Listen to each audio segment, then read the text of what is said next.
नमस्कार दोस्तों, मैं राजकुमार मौर्य। उत्तर प्रदेश में 2027 में विधानसभा का चुनाव है। 2027 के विधानसभा चुनाव के लिए समाजवादी पार्टी ने, अखिलेश यादव ने अपनी तैयारी तेज कर दी है। एक एक विधानसभा सीटों के लिए सर्वे कराया जा रहा है। एक एक विधानसभा सीटों पर बड़े से बड़े नेता को उतारा जा रहा है, अच्छे से अच्छे नेता को उतारा जा रहा है।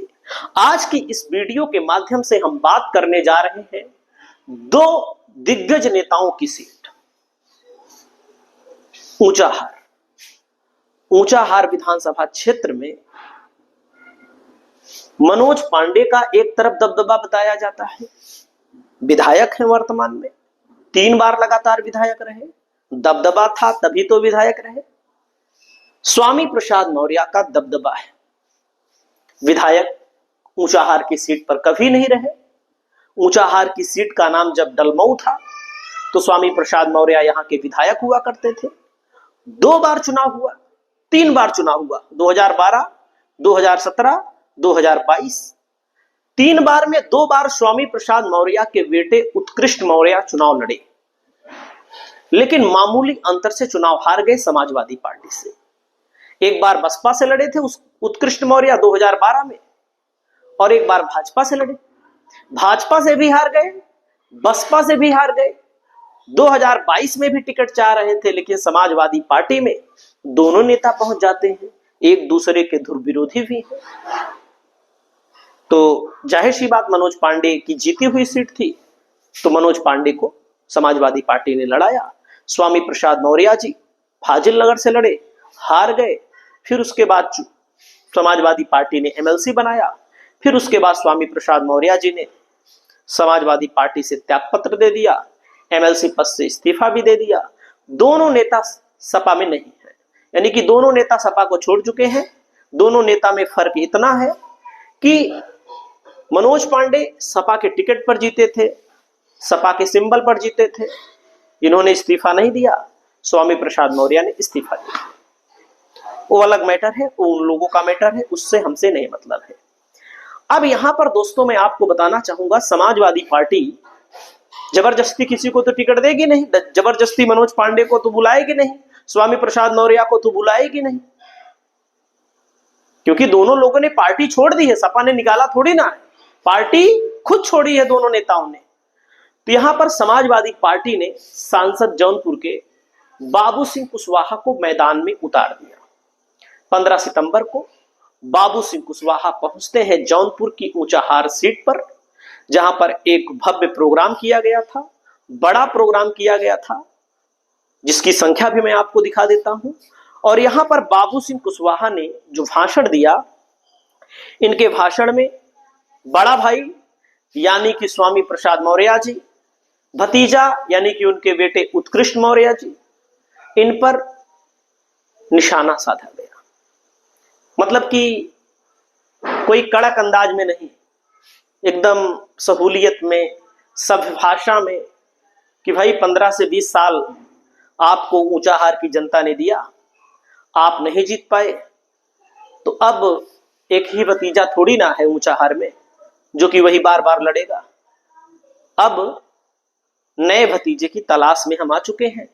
तो खबर ये भी चली, बल्कि मैं भी चलाया खबर, कि भाई बाबू सिंह कुशवाहा के परिवार से कोई आ सकता है। हालांकि बाबू सिंह कुशवाहा ने कह दिया हमारे परिवार से कोई नहीं आएगा, बहुत सारी सीटें हैं, हम वहां से चुनाव लड़ लेंगे, लड़ना होगा, यहां से हमारे परिवार से कोई चुनाव नहीं लड़ेगा।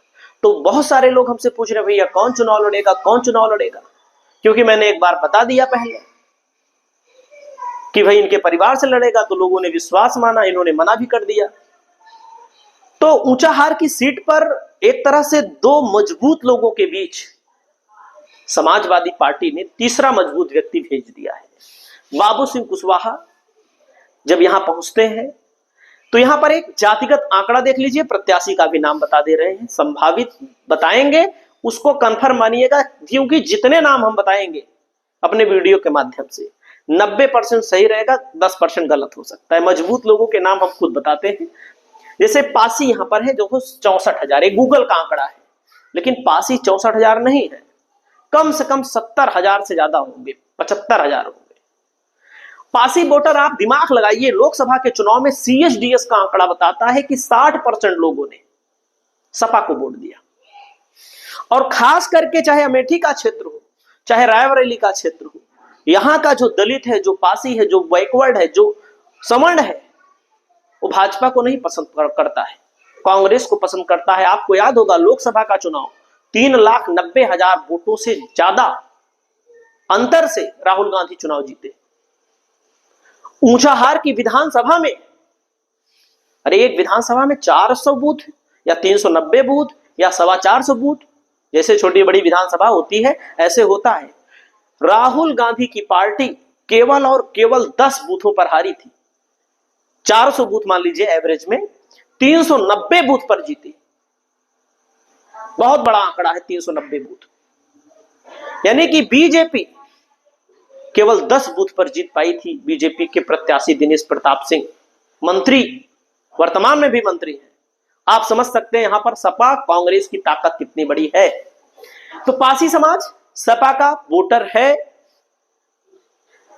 यादव समाज 42,000 लिखा है, लेकिन मैं दावे के साथ कह सकता हूं कम से कम 50,000 होगा।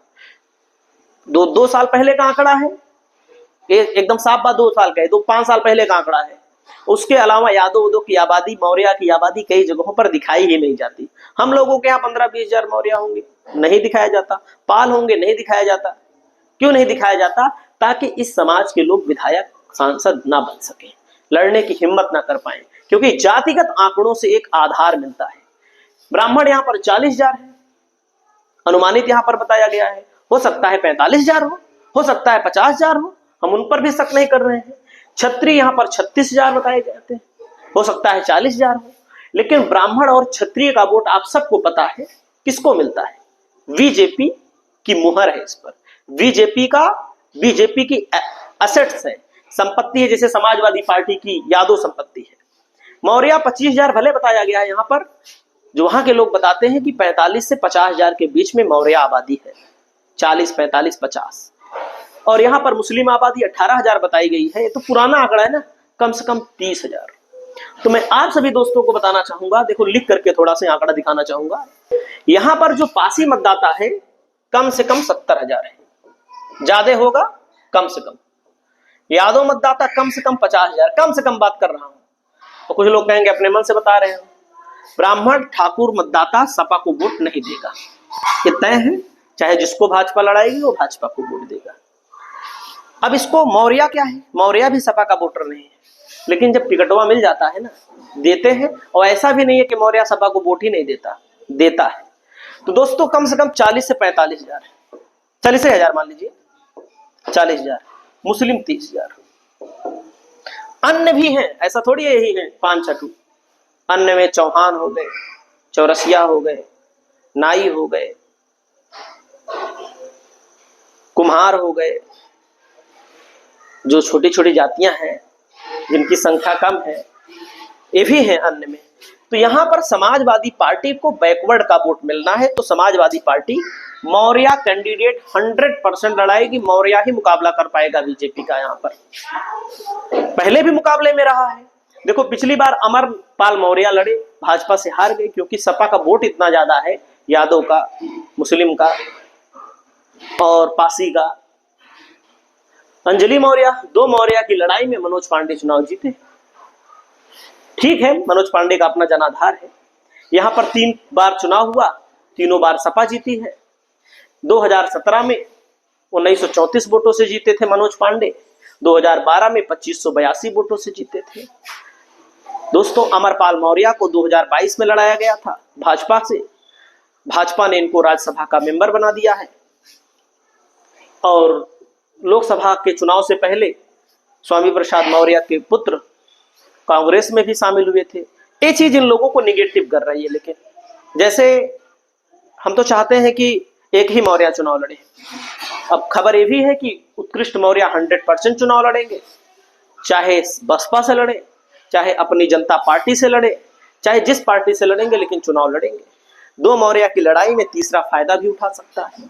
और एक चीज निगेटिव क्या मानी जाती है, जैसे कि अब संघमित्रा मौर्य जी हैं वो बीजेपी में है, एक माइनस पॉइंट इनका ये भी माना जाता है। बार बार दल बदलने को लेकर ये भी माइनस पॉइंट माना जाता है। हालांकि उनकी अपनी इच्छा है, हम कोई आलोचना नहीं कर सकते किसी की, देख सकते हैं और करेंगे भी नहीं, सब अपने हैं। यहां पर बाबू सिंह कुशवाहा जी हैं, पहुंचे, इन्होंने बहुत सारी चीजों को कहा। इन्होंने यह भी कहा कि बीजेपी में बेटी है, भतीजी पूर्व की सांसद और बहू बीजेपी से ब्लॉक प्रमुख है, और बेटा अपने पिताजी की फोटो भी नहीं लगाता, ऐसा कुछ बोला इन्होंने। सुन रहा था, मैंने सुना पूरा भाषण। उसके बाद बोला उन्होंने, हमारे जो भाई साहब हैं, बड़े भाई साहब, जब मैं जेल से बाहर आया तो मैंने कहा चलिए हमारे साथ आपको राष्ट्रीय अध्यक्ष बना देंगे। बसपा के लिए 27 साल काम किए, अपने लिए काम करते हैं, तो भाई साहब नहीं माने। यही सब बात इन्होंने बोला। फिर उन्होंने कहा कि हम राम राज लाएंगे, फिर बीजेपी में चले गए। 1 महीना चुनाव रह गया, फिर कहेंगे, उन्होंने कहा लोहिया में जाएंगे, लोहिया में चले गए, फिर वहां भी मन नहीं भरा, तो अब कह रहे हैं कुछ अलग करेंगे। 70 साल उम्र हो गई है, पैदल चल रहे हैं, यही काम 10 साल पहले कर लेते। यही सब बातें बोला इन्होंने, क्योंकि इनका उनका मैटर है अपना। तो कुछ लोग विरोध भी कर रहे हैं बाबू सिंह कुशवाहा का। सोशल मीडिया पर मैं देख रहा हूं कि कुछ लोग उल्टा सीधा भी लिख रहे हैं कि बाबू सिंह कुशवाहा यहां पर क्यों आ गए। जाहिर सी बात है, राजनीतिक पार्टी है, कोई कहीं भी चुनाव लड़ सकता है। केशव देव मौर्य बाबू सिंह कुशवाहा के खिलाफ चुनाव में प्रचार करने चले गए थे। तो समाज के नेता जब एक नहीं रहेंगे तो नुकसान तो होना ही है, इसमें कोई दो राय नहीं है। तो बाबू सिंह कुशवाहा ने यहाँ पर मंच से कहा हमारे परिवार से कोई नहीं लड़ेगा। भारी संख्या में भीड़ भी यहाँ पर जुटी, भारी संख्या ही है। एक जगह मीटिंग हुई और कार्यक्रम शुरू हो चुका है। जैसे मैं बता रहा हूँ, एक दावा तो मैं करता हूँ, जैसे लोग जौनपुर में कह रहे थे कि बाबू सिंह कुशवाहा नहीं जीतेंगे, वैसे मैं कह रहा हूँ जैसे जौनपुर में जीता, मैं तो कह रहा था शुरू से, वैसे इस सीट को भी निकाल देंगे। जिसको भी लड़ाएंगे वो प्रत्याशी का नाम जो सामने आ रहा है दोस्तों, प्रत्याशी का नाम आ रहा है राधेश्याम मौर्य का। समाज पिछली बार जौनपुर सदर से चुनाव लड़े थे, 1300 कुछ वोट पाए थे। देखो जाहिर सी बात है, अकेले लड़ेंगे 1300 कोई पाएगा, कोई 1000 पाएगा, कोई 500 पाएगा, इसमें कोई शर्म की बात नहीं है।